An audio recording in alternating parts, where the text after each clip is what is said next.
Imagine being a bodybuilding star with your physique being admired around the world. Thousands of adoring fans telling you how much you've changed their lives. And not just in a bad way, but for a really good way. And not just in the term of building a physique, but in changing their actual life. However, you, and only you, feel completely void of any satisfaction. You feel unsatisfied with what you've done entirely. Ashamed that, to this day, you can't step on stage confidently and present yourself in a way that makes you happy. Or even developing confidence around the people that you admire so greatly and that you've dreamed of being around, in which you're now around all the time, but you can't communicate with them the way that you had hoped to because of your own confidence. You can't shake this feeling of simply not belonging to anything, even when you found the group that you thought you would belong to, and you close your eyes one night, never to wake them again. Stuck in a void of darkness with a feeling that you haven't completed your life's goals now in death.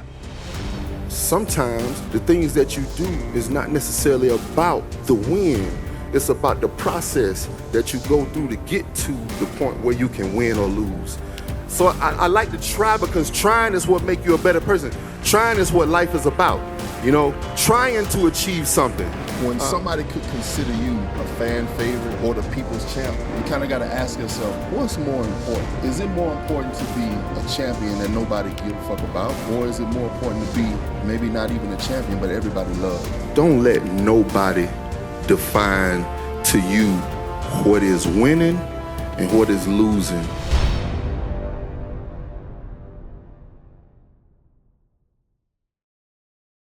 Today, we're going to dive into the tragic death of Cedric McMillan, one of my favorite bodybuilders, and I think one of the most influential bodybuilders who you never probably knew about. Well, you might have known about him as a bodybuilder, but you didn't know about his personal life, and this is the one thing that touched me the most about Cedric McMillan. Was his death even caused by bodybuilding at large, or was it something else entirely? Stick around, because we're going to discuss some of the facts, controversies, and opinions of others to hopefully provide you with a good deal of ammo to, one, learn about Cedric McMillan and how much he was an influential character, but two, develop an understanding of how you can protect yourself if you are a bodybuilder. Getting right into things, Cedric's journey from a military man to a professional bodybuilder was filled with triumphs, challenges, and ultimately tragedy. I want you to grab your protein snacks and get ready for a deep dive, because this is going to be a longer video than I've probably ever done. The circumstances surrounding his death are quite unique, and it requires a lot of pre-framing to give you the context to decide how did Cedric McMillan die. And I do really want to pre-frame this entire essay with my personal opinion on Cedric, because I think I said at the beginning, he's very influential to who I am today. I saw him as I see myself, troubled, isolated by choice, and driven to success with no path to actually drive on. He meant a lot to me in many different ways, and I think the similarities between him and I were almost scary. Both of us grew up fatherless, both of us had a troubled childhood at large, both of us joined the military, both of us had great success within the military, both of us had then success in other endeavors outside of the military, and both of us struggled fitting in, even when we found the communities that we thought we would fit in with, which is an interesting and hard feeling to shake. You ostracize yourself almost unintentionally, and you then can't fit in with anybody. And it doesn't seem like you are doing it or there's anything wrong with you, but slowly and surely you begin to think that maybe there is just something wrong with me, and it is who I am to be alone. So all this to say, I shed many tears when Cedric passed. It was a really dark point in my life. I feel a strong connection with a lot of the words he said and actions that he did. And specifically following his lore and watching his character unfold was super important for me as an individual. And while I may say some controversial things here, just know that I completely respect him with my entire life as well as his family. So with my personal ties out of the way, who is Cedric really?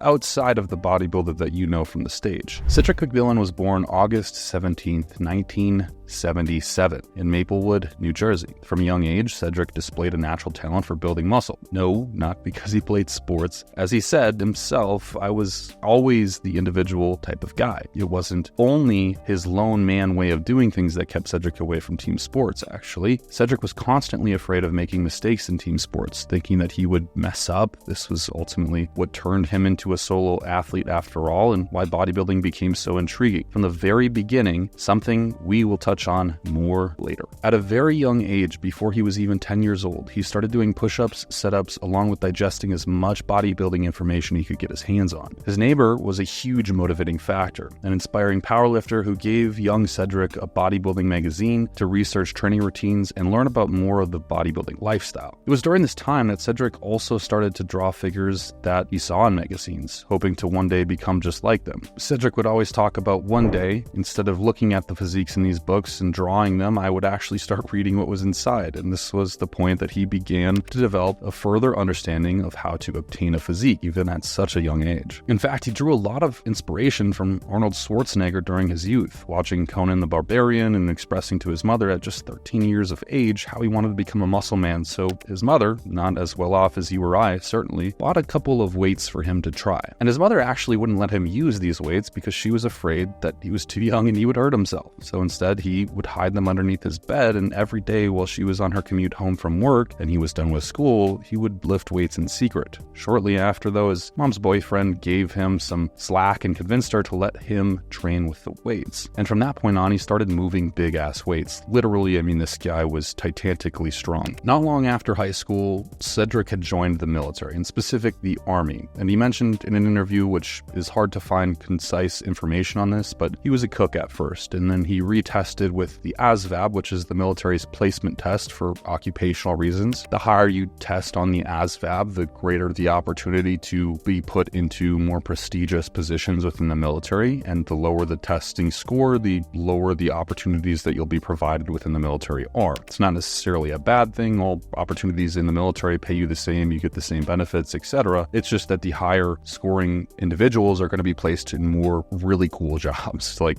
crypto linguists and flight paramedics. I mean, cool stuff that you think you see when you watch the military. Unfortunately, not many people could test that eye, so they don't get put into those positions, but the starting point, I believe, for him was a cook. I could be wrong, and if I am and comment down below, because I'd actually be really keen to research his military career, because there's not that much information out there. At a later point, sometime in the future, he moved to another position. Again, at this point, I do not know if it was combat related or not, if he was on the front lines or just sticking back behind the fence, but Cedric forcibly met this guy during his career, Mark Neal, and not how you think. Mark just happened to work at a supplement store when Cedric moved states to try to progress his career a little bit more within the military. Cedric strolled in for a quick tub of protein, and that's where he met Mark Neal, who was an amateur bodybuilder at the time. In Cedric's opinion, Mark was the biggest guy he'd ever seen, and Cedric naturally wanted to look the same. He asked Mark, how do you get shoulders like yourself? And Mark gave Cedric advice on eating and training. Mark's main rule, which I think all of you should take into massive consideration if you're trying to build copious amounts of muscle, his main rule was to eat more. Again, a rule that many of you could benefit from if you're trying to make insane gains. So, of course, Cedric, being an incessant child, would go into the supplement shop every day to ask Mark advice on supplements, training routines, the best ways to build muscle. And Cedric said that he, quite frankly, annoyed Mark from time to time with his bodybuilding questions. But Cedric wanted to know. He wanted to learn as much as possible from his new icon. And after 1 month of listening to Mark's advice, and especially his main rule of eating more, Cedric gained an additional 30 pounds in only 4 weeks. I don't know about you, but I could never do that, even on an obscene amount of steroids. You probably couldn't either. Mark then convinced him to enter his first bodybuilding competition. Mark helped McMillan gain a ton of size and learn about bodybuilding. And after he saw how much McMillan's physique had developed after just 1 month of training, he encouraged McMillan to compete in a bodybuilding show that was only 4 weeks away. And for those of you who aren't aware watching this video right now, a bodybuilding prep can last anywhere from 16 weeks to 22 weeks, depending on how much fat you need to lose. 4 weeks is an insanely short amount of time to get ready for a bodybuilding show. And during those 4 weeks before the competition, he grew from an initial weight of 195 pounds to 225 pounds, competing at a weight of 205. He entered the NPC South Carolina in 2007 and won the super heavyweight division overall. A 4-week prep, complete dub at the show, and he left with a title. That's insane. Again, if I could put on as much muscle as this guy in 4 weeks and continue to get leaner, it would be a dream. I think it would be all of our dreams. But this isn't all. Obviously, Cedric was in the military and he had some ties there to tie up. Cedric's commitment to both his military career and bodybuilding was remarkable. As a staff sergeant and later an instructor at Fort Jackson, South Carolina, being a sergeant first class, Cedric managed to train rigorously while fulfilling his duties in the Army. Shortly after making staff sergeant, he quickly got promoted promoted to Sergeant First Class, which, to be honest, you guys, I never made it there in the Army. I only made it to Staff Sergeant before I retired, so this is super commendable. And not only that, just to understand, you need to have congressional action to become a Sergeant First Class. That means someone has to recognize you who is very, very high up in the chain. I was just a measly E6, and for all you window lickers, that's a Staff Sergeant, one rank below Sergeant First Class. So it's an extremely impressive achievement. Cedric was eventually called back onto duty, where his unit was sent to Iraq in 2003 through 2004. While Cedric served in Iraq, he was stationed in the middle of nowhere, quite literally, as many were during that time, without a gym available to help maintain his physique. He was on his own, no gym, which was something he had done pretty much every day since he started training, and it was his one release outside of just living and thinking as a human being. It was something that he did to escape the mundanity of being on base in Iraq, where you go outside of the fence, you're in danger, you're in a desert, and you don't know what's going to happen on a day-to-day basis. And when you're in the fence, all you have is a tent with your boys, and you just sit on a cot all day until the next mission comes up. It's an extremely boring and arduous lifestyle. And let alone a person like Cedric had a mind that was warfare itself. He didn't need to be in the war zone because all of the war zone was in his head. And now you take away the tools for a man to escape that war zone, it's not going to fly. So even though Cedric didn't have a gym at hand, he was lucky enough to gather some spare wood, some machine parts from broken vehicles, using everything he could. Cedric built a fully functional gym on base in the middle of the fucking desert, and that is insane. Yeah, this doesn't get mentioned enough, so I'm going to repeat it because it's really critical you guys understand how insane this feat is. In the middle of the Iraq-Afghanistan conflict, where hundreds of US soldiers died and people came home in body bags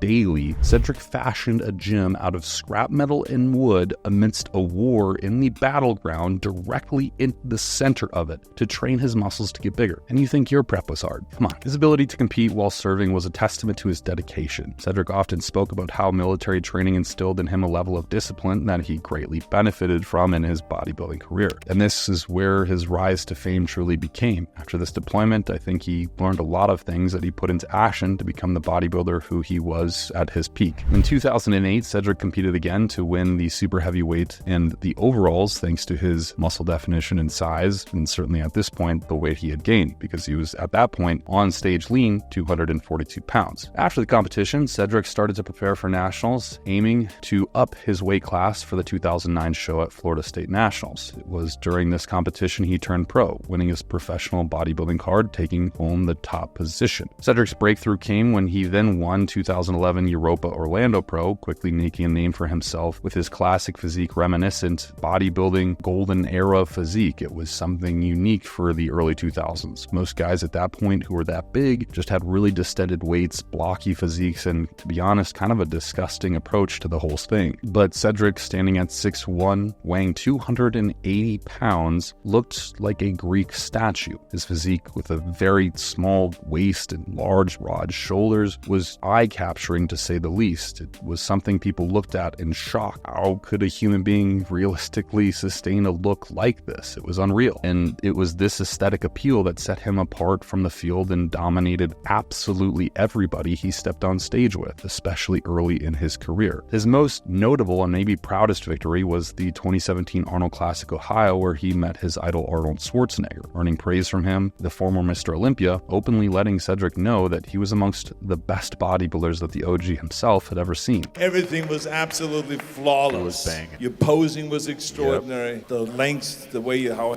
long you held your poses. Yep. And you were calm. There was no shaking there. You showed confidence in your face. I mean, it was a straight 10. His most recent competition was 2020 Arnold Classic Ohio, where he placed 6th, one of his worst placings to date, and something that was honestly the beginning of his downfall. Cedric's approach to bodybuilding was quite unique, though. His very methodical and cerebral training, as well as his philosophy behind everything that he did, was unique to say the least. He didn't just focus on lifting heavy weights, but actually perfecting his form and ensuring that his physique was balanced and symmetrical. It wasn't just about beating the shit out of some weights, but rather using them to build muscle. It wasn't aggressive, but it was almost passionate. He combined heavy compound movements with a focus on mind-muscle connection, ensuring that every rep was executed with with precision. His workouts often included squats, deadlifts, and bench presses, sure, which I would argue most bodybuilders during this period of time, the early 2000s, did. But he also emphasized the importance on posing practice to enhance his stage presence, something, again, at which this point in time, most bodybuilders didn't do. I mean, don't get me wrong, they would practice posing, and you could see this because they would have a stage presence, but Cedric would do more than that. He would begin to form poses that I don't think people were seeing at that point. It wouldn't just be a squared on front double bicep, it would be a unique hip twist with articulate vacuum being placed into his waist while holding everything up, looking like he had a huge diaphragm, expanding his shoulders and placing that front double bicep with a precision that one could say was almost like a sniper. He didn't just pose, he controlled his waist, making his whole physique flow, making sure every movement was well thought out, even if it wasn't planned. Oftentimes he wouldn't actually plan his posing routines, but they looked so articulated. He would contract his muscles from his feet, slowly activating them through every single muscle fiber all the way up to his traps. Cedric's posing was an entirely different thing on its own. You could just watch his aura as he stepped out on stage and everyone felt it, immediately giving you chills. Goosebumps would be surrounding your body and you would know within an instant that something magical was about to happen. And I really encourage you to look up some of his posing routines, especially the Arnold Classic that he won. It is honestly something you've never seen before, and I promise that there's definitely good posers out there that have done some amazing routines, but Cedric's were almost art. It wasn't just a goofy dance or something that was cool in the moment, but it was repeatably art. It was unique, it was smooth, it was fluid. Now, despite his success, Cedric faced numerous challenges. For a short period of time in 2021, fans were actually really confused as to what happened with Cedric McMillan. After much delay, he was set to compete in the Legion Sports Fest in 2021, only for him to disappear after the prejudging show and not show up for finals. At this point, there was silence and mystery for almost weeks, months at a time. No one knew what was happening to Cedric, and no one heard from him personally, and he didn't appear on any podcast or speak publicly online. It was a very concerning period in time. A lot of people summed it up to be his self-consciousness getting the best of him, because he was very open about being an anxious individual and not having the best of confidence. But other people thought it was maybe he was on a military deployment and just hadn't been able to reach out to people. To say the least, everyone was formulating opinions on what had happened to Cedric and where he even was. And again, this was the downfall. After that Arnold competition where he placed very poorly, he started to develop a lot of insecurities. People would say that he was a wasted potential, that he wasn't going to make it in bodybuilding, and that he should just get off stage entirely. So we have him disappearing after this show, and everyone was very confused, and people had known that he'd also dealt with some issues that made his path quite difficult over the past 2 years. In 2020, McMillan suffered a broken collarbone and a broken hand that forced him to miss the Olympia that year. He was riding a mountain bike and fell over, unfortunately. That made 2 years, 2021 and 2022, where he completely missed out on the Arnold Classic and Olympia. In September, McMillan withdrew his name from the Arnold Classic, appearing on a broadcast, and this is where he revealed that he had actually contracted COVID-19, and this affected his heart. Along with this, he mentioned that he had some stomach issues. His body wouldn't keep food down, and he kept vomiting up everything, even if it was just water. For more than just a week or two, which you could consider to be normal, but this was for over a month. This is obviously entirely abnormal, especially for bodybuilders whose diets are controlled better than the northern half of Korea. Then suddenly, McMillan appeared in person during a guest posing and revealed a series of medical issues that threw off his bodybuilding season entirely. Back in July, I was almost dead. Like literally notify your next of kin. My wife was with me, but I was out of here, seriously. But I didn't see no white light, so I don't know if I was that close, but looking at me from the outside, I was that close. And this is where we start to see the hallmarks of what caused his death. This is a very scary moment because you can go back and look at videos of this point, as well as articles written about him this point and interviews done asking him about this, where Cedric would shrug off the seriousness of his issues at this time.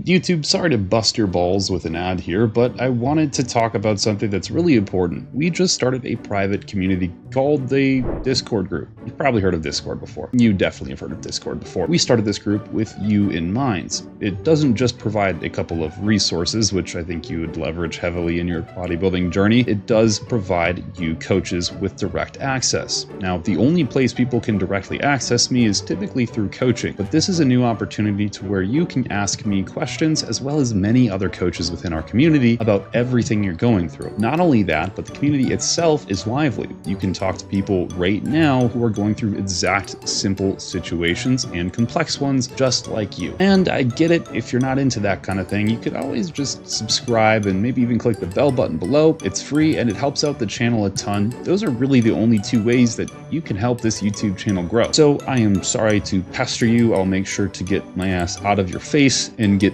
my other ass, which is in the future me, to talk to you now.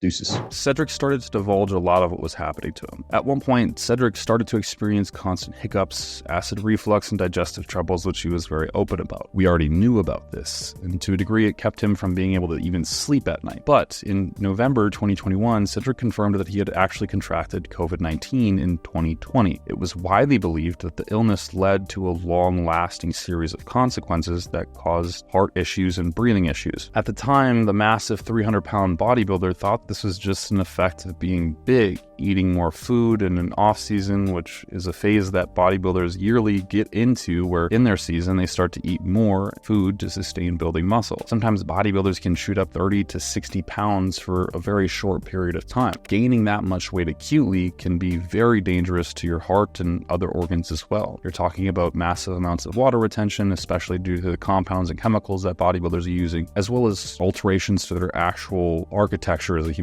being. I mean, we're talking about organ size changes within just a couple of months, increased blood pressure, insulin-related issues, a lot of things that are going to create oxidative stress, but also pressure changes within the human body. He would later continue in several interviews personally and discuss what had actually gone down. As his breathing struggles would continue to happen, finally, Cedric went to the doctor after being urged by his wife. He felt as if he could no longer breathe by the time he went to the ER, and this was June 2021. He was shortly after referred to a heart specialist, and as he had explained, he was still convinced that it wasn't a big deal. Being the isolated and non-domesticated man he was, he just wanted to go back home and wipe this all off the next morning. But after spending a few days in the hospital and still struggling with his breath, Cedric McMillan grew impatient. He actually wanted to leave. He felt that it was not immediately a life or death danger, and he jokes that he just stood up and pulled off all the wires like a movie, and the doctors tried to stop him. But before he knew it, they had sedated him and woke him up 3 days later on life support. Now let's get one thing very clear. The doctors don't want to keep you in the hospital unnecessarily. They do it for a very specific reason. And at this point, Cedric really hadn't dived into why it was so significant for him to actually stay in the hospital. So significant, in fact, that the doctors sedated him. But we're going to find out. You see, during his period of unconsciousness, he was actually getting much, much worse. He actually was placed on life support with a breathing machine nearby. As he said, his heart was barely functioning. In fact, he only had about 10% of an ejection fraction, which is very, very, very bad heart failure.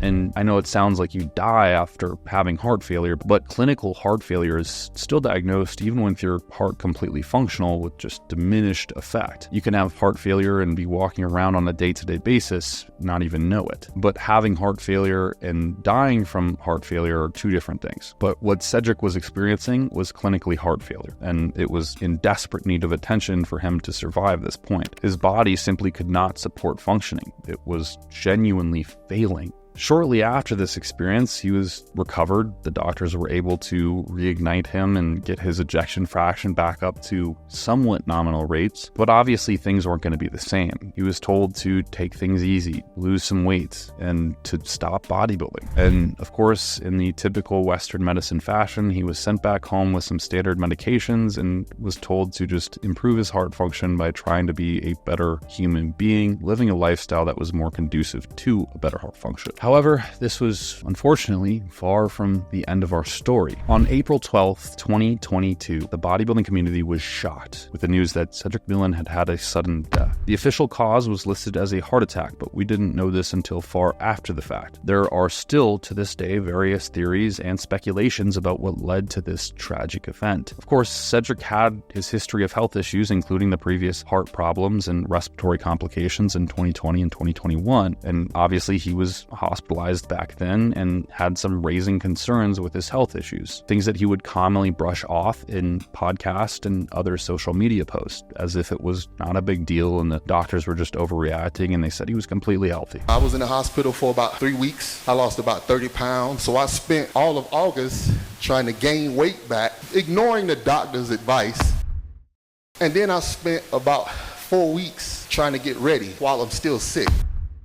This is something you'll see as a trend in a lot of different bodybuilders, and I think a lot of different athletes in general, having a bigger-than-life mentality or I'm invincible and you can't touch me kind of mentality. Not in a cocky, egotistical way, but just in the way of you're very powerful as a 300-pound man or an athlete at large. Very little can actually truly impact you, but when something like this happens, it almost seems surreal and what's going to happen to me? You know, it seems like this is just going to be another phase of my life. It'll be over before I know it and I'll be back to routine. But unfortunately, in this situation, that was not the case. Cedric had actually passed away, and his wife during the time created a lot of controversy through some statements made online after the fact. It didn't help that news articles rushed to post about this because it was a bodybuilder dying who was huge. A good story to inflame people about the use of steroids. So there was lots of speculation about the potential causes of death immediately. Some people believed that it was, of course, the use of performance-enhancing drugs that may have contributed, which maybe in part it did. While others pointed to the intense physical demands of bodybuilding combined with the pre-existing health issues. Others, of course, went to the COVID theories and, of course, the vaccine in specific. Please, YouTube, do not cancel me. Please, I'm just trying to report on information here. Well, Cedric's autopsy reports revealed an enlarged heart and other cardiovascular issues, which were not uncommon in high-level bodybuilders. However, these findings alone did not provide a complete picture of the factors leading to his death. The use of steroids and other performance-enhancing drugs is prevalent in bodybuilding. We all know this. Most of the fitness community is on some form of performance-enhancing drug. While these substances can enhance muscle growth and performance, they also come with significant risks, including cardiovascular complications at large. It's crucial to approach the topic of steroids with a balanced perspective. While they may have contributed to Cedric's health issues, other factors such as genetics, diet, and extreme physical demands of bodybuilding also certainly played a role. I think even more importantly, we can look back to some of the events of 2020 and onward. A lot of people point fingers at steroid use as being the primary cause of death in many situations during a bodybuilder's career where they unfortunately pass away. And while they do contribute to certain mortality risks, they don't necessarily cause huge detriments to people's health, especially if you're doing regular blood work and organ imaging, which a lot of people don't do, unfortunately, and I highly advise that they do, as well as many other testing forms. It's not going to be the sole cause of most people's deaths. And even me saying that is going to cause a huge amount of controversy, but if you know what you're doing with these pharmacological enhancements, you can get away pretty scot-free, but the knowing what you're doing part is where people really run into issues, even at the highest level of bodybuilding or any sport. Of course, following Cedric's death, the community was filled with discussions and debates. Some athletes and fans expressed their concerns about the pressures of the sport and the potential dangers of performance-enhancing drugs, claiming that his late failure in the Arnold Classic, poor placing, demanded that he do more, and with many claiming that all bodybuilding does is kill people with the pharmacological enhancements that we've spoke about. One person on Reddit said that the death was a wake-up call that all people needed to ensure that athletes were taking care of their well-being. Others defended Cedric's choices, emphasizing his passion for the sport and inevitability of risks is just happenstance at this high level of an athletic pursuit. One bodybuilding fan mentioned on social media that Cedric knew the risks, but he loved bodybuilding and we should honor and respect his legacy by celebrating his achievements in passion, which I agree. The most profound, however, and resilient expression amongst the community was the opinions and thoughts online that this was somehow related to COVID-19, whether that was the disease itself or just an artifact of the vaccine. Something his wife oddly sincerely pleaded against in her statements after the soldier's death. And this was a very odd statement, stating that she was thankful for everyone's concerns, of course, but everyone who was posting on news articles had information wrong. She went on to say that it was not COVID related, it was not the vaccine, and it was not a heart attack. He did not fall over on the treadmill as many news articles had reported at the time. This struck an odd chord with the bodybuilding community because it was as if she was completely trying to dismiss legitimate claims and dismantle what we had known about the bodybuilder's past health issues. I think think what she was doing was trying to diffuse any political leverage as fast as possible, but it came across as very disingenuous. Now, between you and me, we know the cause of death now. That was, of course, a heart attack, as well as we know what happened for the past 2 years prior to his death and how those things could have implicated themselves quite obviously in his sudden death. If you were a wise guy, what would your gut tell you caused his sudden death? Let's be honest. Unlike the last bodybuilder we discussed that had a sudden death, Dallas McCarver, Cedric McMillan's organs weren't enlarged to such a degree. His heart, yes, was larger than the standard human beings, but it wasn't by much, and certainly wasn't by multiple times like Dallas McCarver's. In fact, his heart was quite normal, his other organs were quite normal. It was obvious that he wasn't abusing an inordinate amount of gear or steroids. He was also responding extremely well to training hard and eating early on without any gear, leading me to believe that the gear was not a mediator of his success, but rather just a vehicle to bring his already powerful genetics to the surface. Likely, he didn't need much abusing of any of these compounds to get very far in his career. I would imagine that Cedric was one of the only individuals who could take a very small amount of something and express a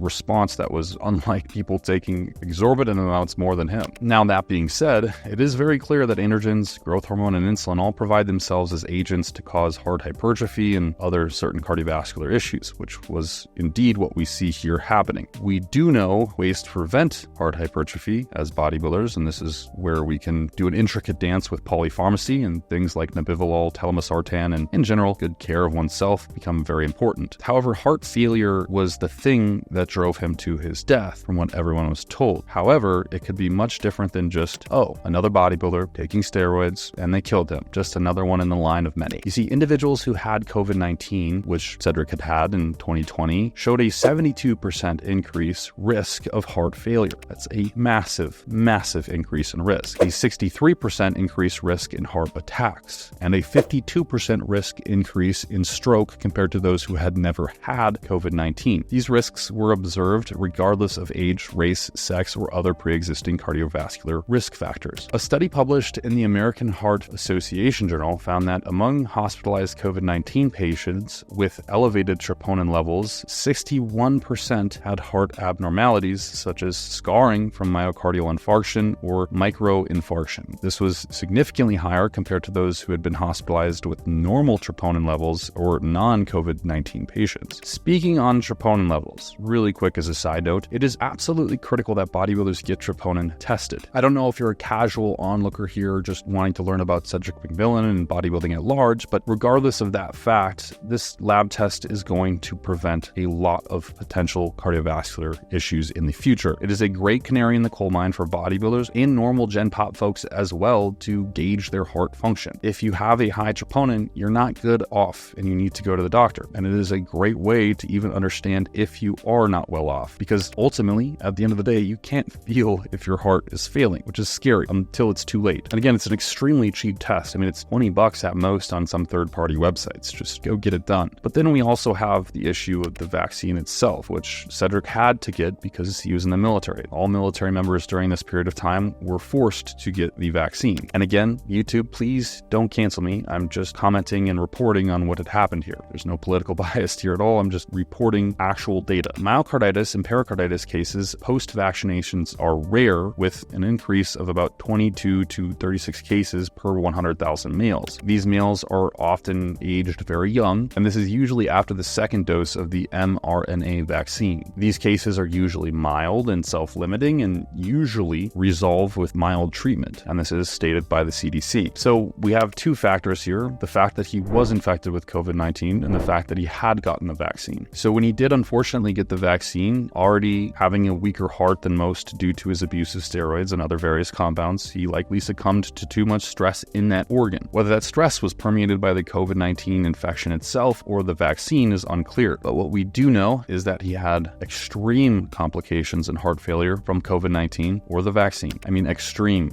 complications. He brushed this stuff off as if it wasn't a big deal, but having a 10% ejection fraction is basically considerable death.